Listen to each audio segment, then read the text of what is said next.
the spread of a virus depends on how you behave. And how you behave depends on how you understand the virus works. And that depends upon the facts and strategies that have been communicated to you. And that, in turn, depends on news media. And news media is not only telling you facts from scientists and doctors, it's telling you stories about those facts.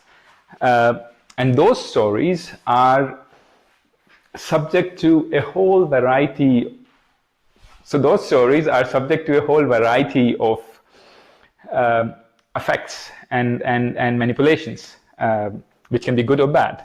The first one of those is agenda setting. So agenda setting is the process by which news media determines what you are talking about.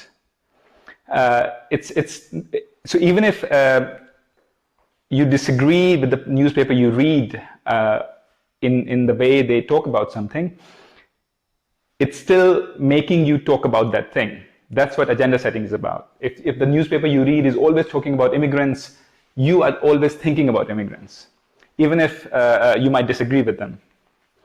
As Bernard Cohen once put it, news media may not be successful much of the time in telling people what to think, but it's stunningly successful in telling its readers what to think about. Another prominent aspect of news media storytelling is framing. If agenda setting is about what people talk about, whether people talk about something, framing is about how people talk about something.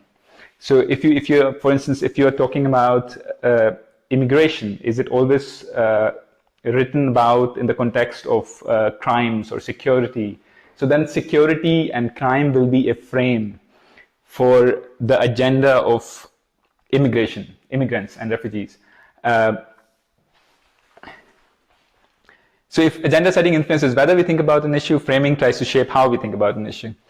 And McComb has, in fact, many people, including McComb, who was the progenitor of the agenda setting theory, have argued in favor of putting the two together in a hierarchical framework where the first level examines the relative salience of issues, which would be agenda setting, and the second level examines relative salience of attributes of issues, which would be framing. So whether you talk about something would be a higher level in the hierarchy, and how you talk about that would be a somewhat lower level of hierarchy. And we agree with that. Now, there are many ways to ascertain agenda setting and framing in news media. The traditional way, of course it doesn't. So the traditional way is would be manual coding. So people who study journalism, communication scientists, they will predefine frames. So they will say, well, immigration is always talked about in the sense of security, in terms of human rights, etc., etc.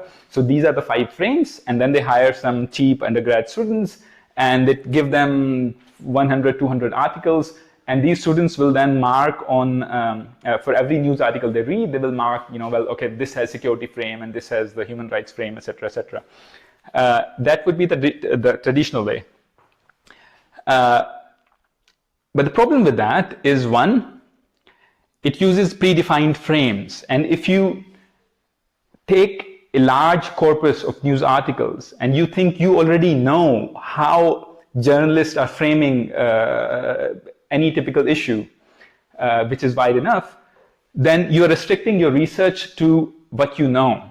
And you're precluding the possibility of finding new frames, right?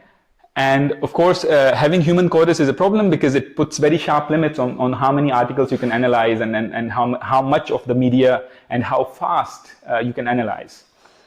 So the next approach is supervised machine learning. In supervised machine learning, you will predefine frames still. You will define these human rights and this and that frame. And then you give it to a machine learning algorithm which learns to identify those frames in text.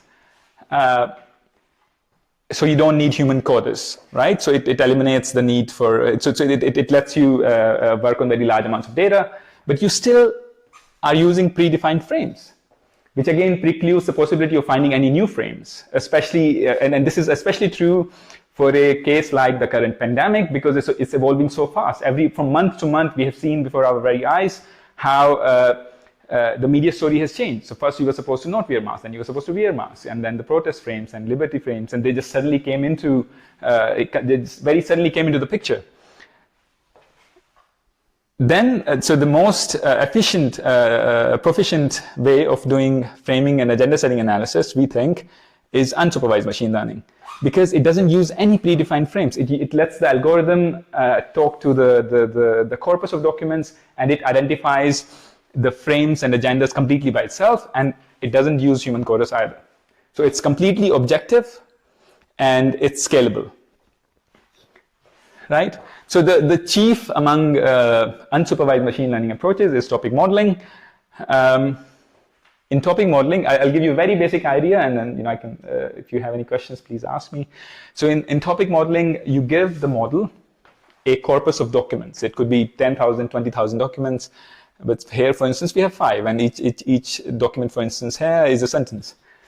And what the model does is it identifies baskets of words that very frequently occur together from these documents. And then on the base of that, it identifies topics that these articles are about. So for instance, it will give you in return keywords for each topic. So this topic has doctors, patients, hospitals. So, we can guess it's a topic about medical issues. This has Merkel, Bundestag, minister. So it's about politics. And then for each article, it gives you, and each document, it gives you a probability distribution. It gives you a probability rating of the probability of that document belonging to a certain topic. So this topic, for instance, doctors treated the patients, it's a medical topic, 100%. And Merkel addressed the Bundestag, it's 100% political topic. But then another cool thing about topic modeling, especially LD-based topic modeling, is that it's a mixed membership model. So it allows you to assign 2 different topics to the same article. So if Merkel spoke to the doctors, it's both a political and a medical topic, right?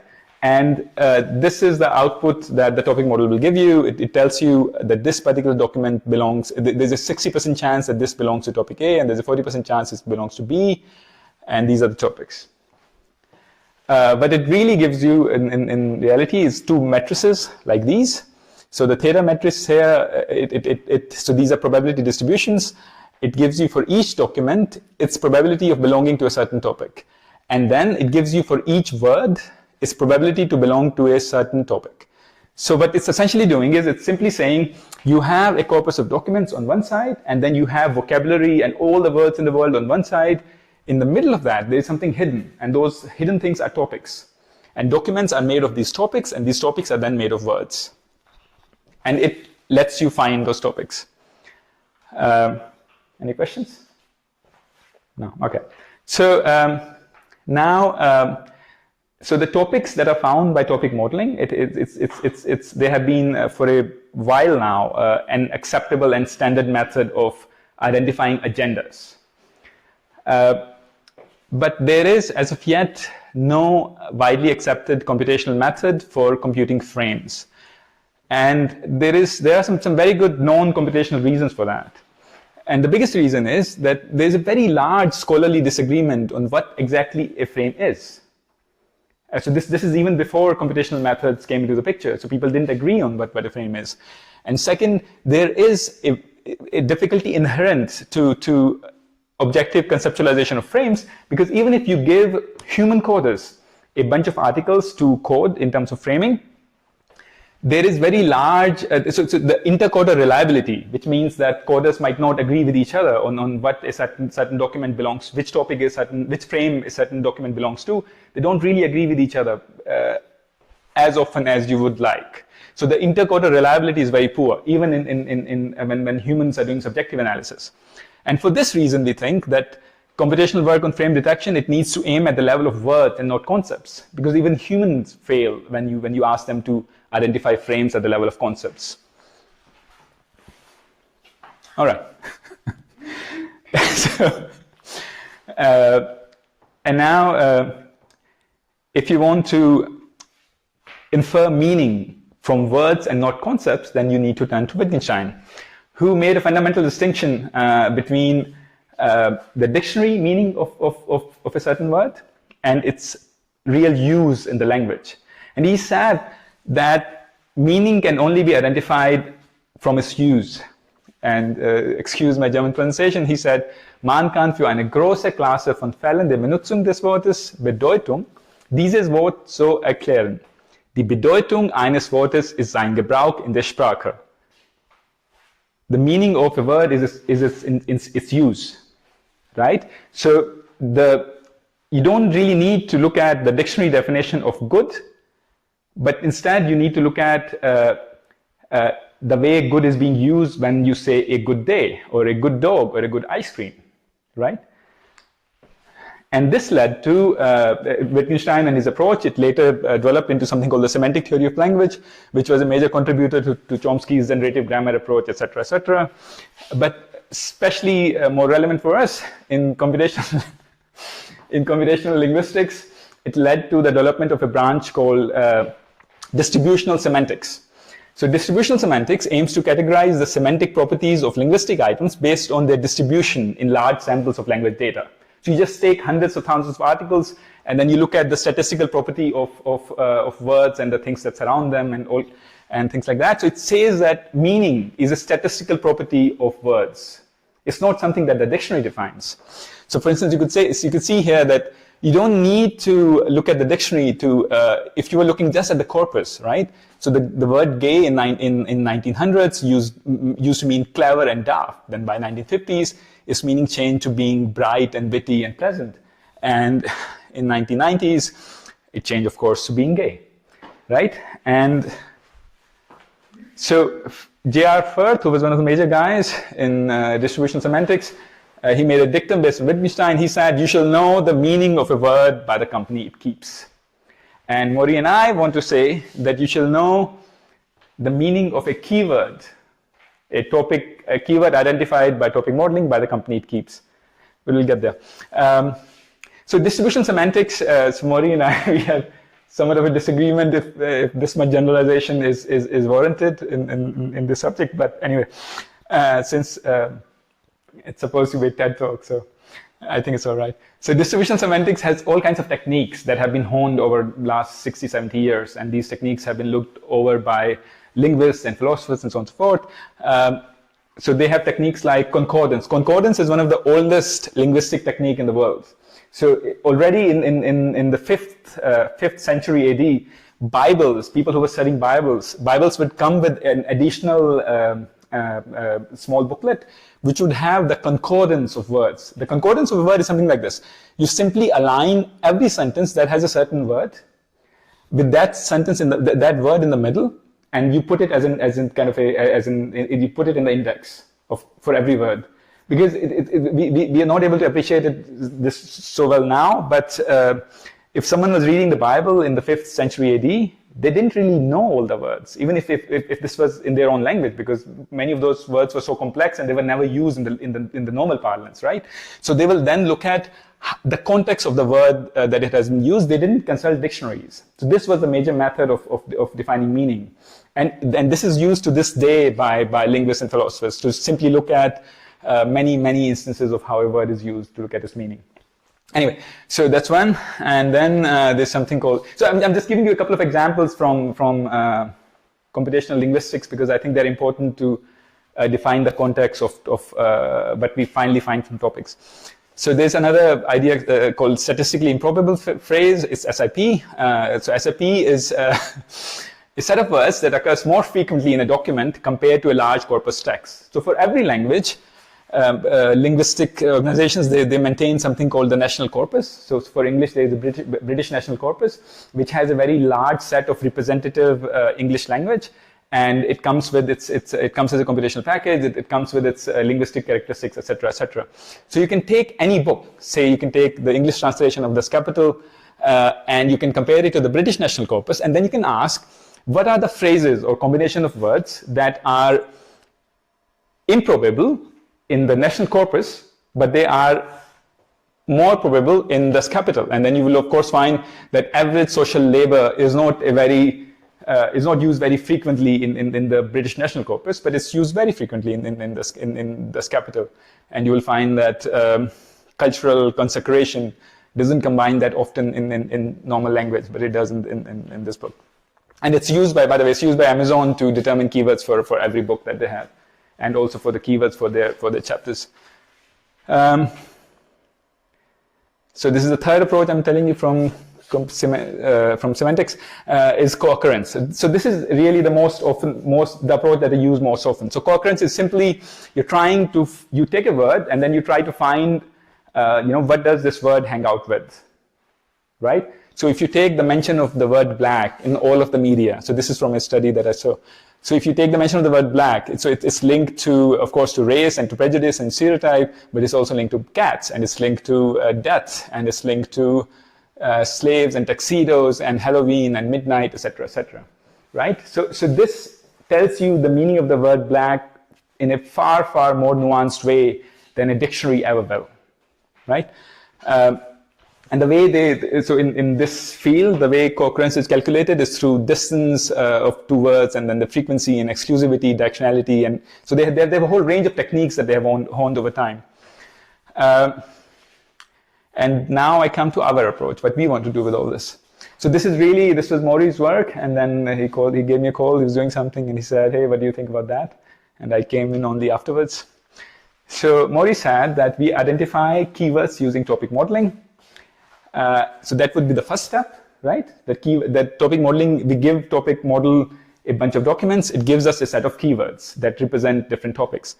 Then we take those keywords and we identify the distributional semantics surrounding those keywords, right? We try to identify, because there's this thing about topic modeling that it looks at language as a bag of words. It doesn't care about the order of sentences. It doesn't care about semantics.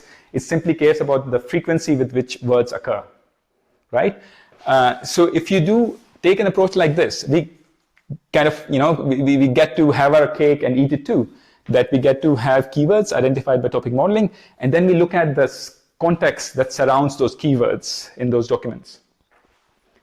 So this is the general approach, and we're going to show you one application of this approach, where in the step 2 we use co-occurrence. But in principle, we could use all kinds of techniques from distributional semantics or whatever we can come up with to identify. Then the idea is to take keywords, identify their context, to identify the company that keywords keep. So that's the main idea, to take a message from this talk. And so we would use in this, but we'll show you later, we'll use co-occurrence with topic keywords as a way to identify frame elements related to that topic. And we have support from framing literature. So these are independent definitions from that people already in the 90s were talking about frames, not in terms of concepts. So these are communication scientists, Entman and Miller, and they were already talking about frames in terms of presence or absence of certain keywords in a piece of text. Or frames can be detected by probing particular words that convey thematically consonant meanings across media and time. And Miller said, he asked that frames should instead be first identified as frame elements. Because frame elements can be much more objective, right? You're not looking for an idea, you're looking for symbols of that idea, particular words to occur. And these elements will then group together and they will form frame. And he championed this thing called frame mapping, which is a method for finding particular words that occur together in some texts but don't occur together in others. Do you want to take it from here, Maury? If you want, I can, but we can continue. So. Okay, I don't mind. So it's done. All right. So Maury's idea was this: that each word in a document has a measurable potential of being a frame element, and we can measure the frame element, what we call the frame element weight, for every word in a corpus. And we can measure that based on co-occurrence, so which other words occur with our keywords. We can measure them based on selectivity or emphasis, which says that words that co-occur with more important agenda keywords. Because topic modeling not only gives you a list of keywords, it gives you the probability that for every word, for that word to belong to a certain topic. So kind of the importance of that keyword to that topic. And then we measure exclusivity. So exclusivity here means, so if you have, and this is one of the key ideas, so if you have words that are very frequent in a topic, right? So something only being highly frequent is not very informative, right? So if you're looking at coronavirus topics, so corona would be very frequent in every topic. It would be there in every topic. So that's not by itself very informative. But then if you look at exclusivity, the things that are that are very frequent in topic A, but are not frequent elsewhere, right? So that's what we mean by exclusivity. So things that are more common in a certain topic, but less common elsewhere. Then now Maury will take over. Yeah, so like as Saurabh mentioned, we have like three concepts of like selectivity and exclusivity, and we use the selectivity topic like concept as the importance of the keywords to the agendas, and we use the exclusivity as the new measurement that we defined, and then this is how we defined like exclusivity, and then I have to see how it works. Exactly. Then for this, like after topic modeling, we have these two matrices, like the importance of the words to the topics and the distribution of topics over like documents.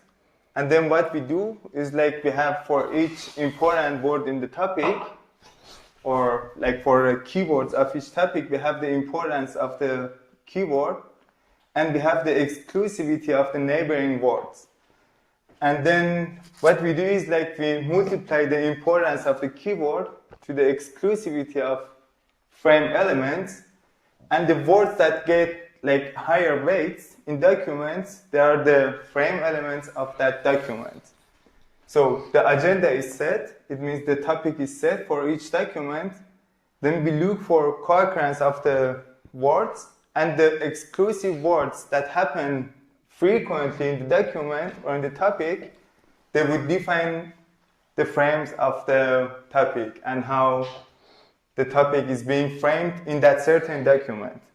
And as an example, like the key point is like if you take two documents about the safety topics, let's say, of the demonstrations, like corona demonstrations in different kind of media, so the topic is like the safety of the demonstrations.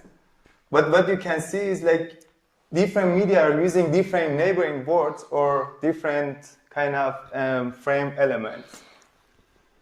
And so we applied this method on the data like from political dashboard, and we had like 14,000 kind of articles about corona and COVID-19, and we had like these 14 media, I guess there are 14, that they had at least like 150 articles. And what we did, we used like structural topic modeling, like to apply the topic modeling algorithm. And the reason we did it was because we wanted to include the document metadata as the next level variables, like in order to see the dynamics of the topics over time. Therefore, we could kind of show like how the topics evolved over the time. So we improved the data of the data of the publishing articles as like a new variable. And then what we could identify is like we identified 16 different topics or agendas regarding the coronavirus. And as you can see, like the first topic is kind of the lockdowns and the measurements. The second topic is like the financial crisis, like in the euro area. The third topic is the German financial kind of crisis, like because of corona. And then we can see we have different topics of different agendas of this kind of huge discussion, corona discussion. And because we use the data of the articles as a kind of variable to STM, like to structural topic modeling, what we could do is like to see the dynamics of different topics or the dynamics of different agendas. And you can see like, as example, like in the first kind of 3-4 months of the pandemic, what we have is like the topic of like spread of the virus and spread of the virus from China. Topic 1 has a big kind of proportion of topics, and then it gets less and less important. And there are other topics that they kind of start appearing like in the middle of the pandemic or like later. No, but I think so. So this is really interesting. So this is the topic 11, so occupational safety and health, and it peaks only in mid-June because it coincides with the outbreak of the virus in the Gütersloh meat processing plant.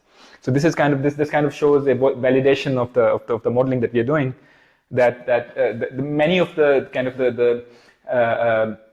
you can, for instance, it's not always precise, but say in Merkel's addresses, so this agenda here, you can coincide with her dates, with the dates of her addresses. And this coincides nearly perfectly in mid-June with the meat processing plant outbreak.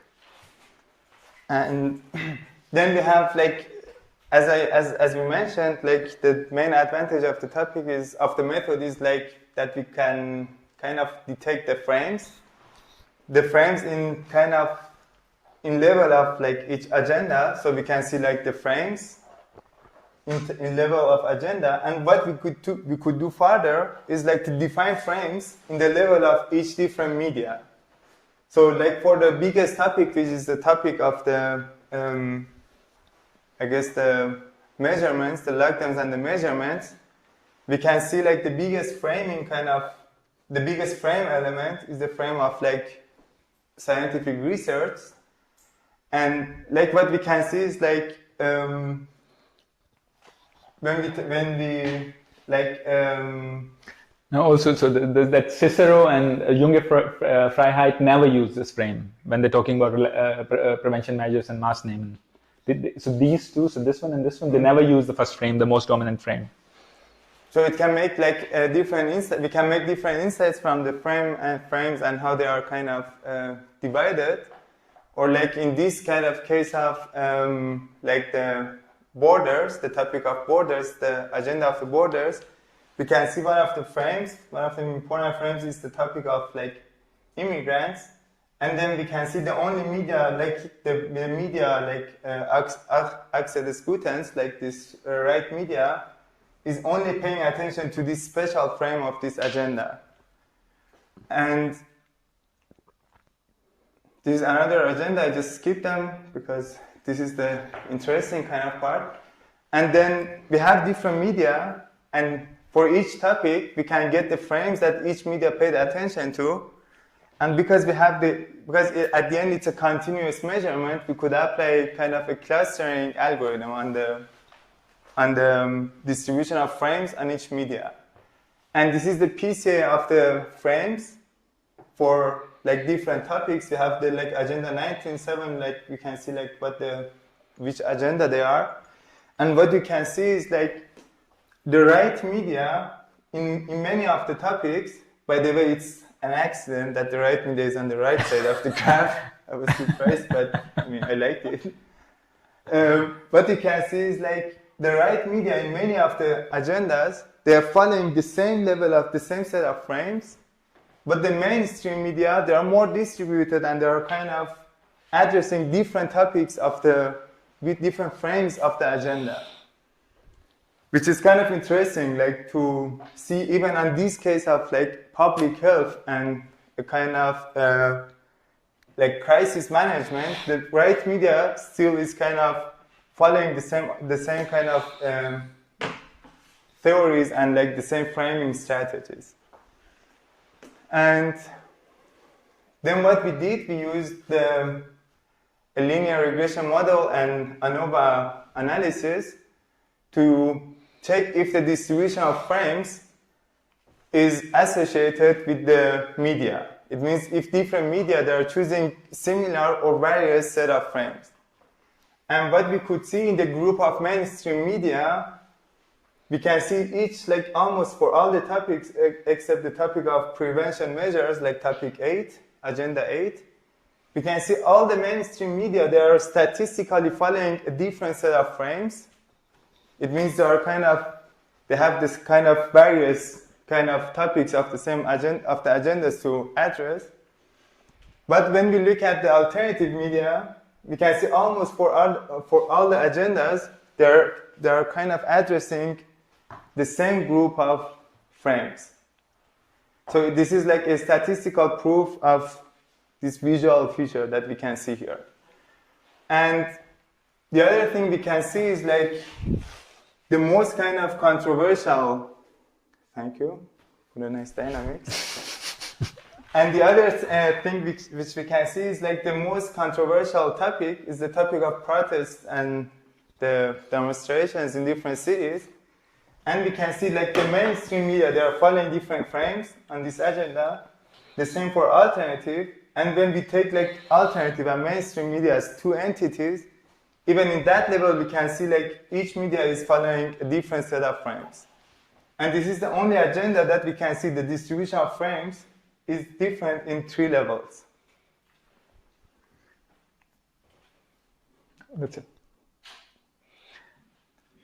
That's it? Yeah, I think so that's it with the results and the methods. Do you want to add something for discussions or? Yeah, so I think so. So the idea really is that the first idea is about the method itself, and I think so. We showed you one possibility in this approach, that you take keywords and then you identify the company. There are many other techniques available everywhere in data science to find other ways to identify the context for agenda keywords. And I think this is an approach that I don't think I've seen anyone else use so far. So that's one thing. And then with the coronavirus, so with the coronavirus news media articles, I think we see kind of the validation of our approach when you go back to the media. So this one thing I found very striking. So Maury showed you for Arcgut, for the Achse der Guten, that they only use. I had it. Oh, sorry. Go for it. Yeah, here. So the only frame Arcgut use for the agenda of borders is migrants, right?